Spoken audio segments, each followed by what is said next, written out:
रहन सहन का प्रचार करने के लिए ब्रह्मो समाज की स्थापना की. उन्होंने அவர் வந்து மக்களிடையே லோகோं के बीच மக்களிடையே பவித்ரு விச்சார் பவித்ரு ஜீவன் நல்ல நல்ல சிந்தனைகள், உயர்ந்த சிந்தனைகள், உயர்ந்த ஒரு நல்ல வாழ்க்கை மற்றும் ரெஹன் செகன் அதனுடைய அந்த வாழ்க்கை முறைகள் அதற்கான பிரச்சாரம் செய்வதற்காக பிரம்ம சமாஜத்தை வந்து ஸ்தாபனாக்கி நிறுவினார். ரவீந்திரநாத் தேவேந்திரநாத் தாக்கூர் கே சுபுத்ரு தே. ரவீந்திரநாத் வந்து தேவேந்திரநாத் தாக்கூரினுடைய ஒரு நன்மகனாக ஒரு நல்ல மகனாக அவருக்கு இருந்தார். உன்கா ஜென்ம சன் 1861 மே கல்கத்தா மே ஹுவா தா. இப்போதான் நம்ம ரவீந்திரநாத் அவர்களுடைய பிறப்பு அப்போ பார்க்குறோம்.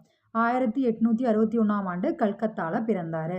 இன்கே கை பாயி பெஹன் தே. இவருக்கு நிறைய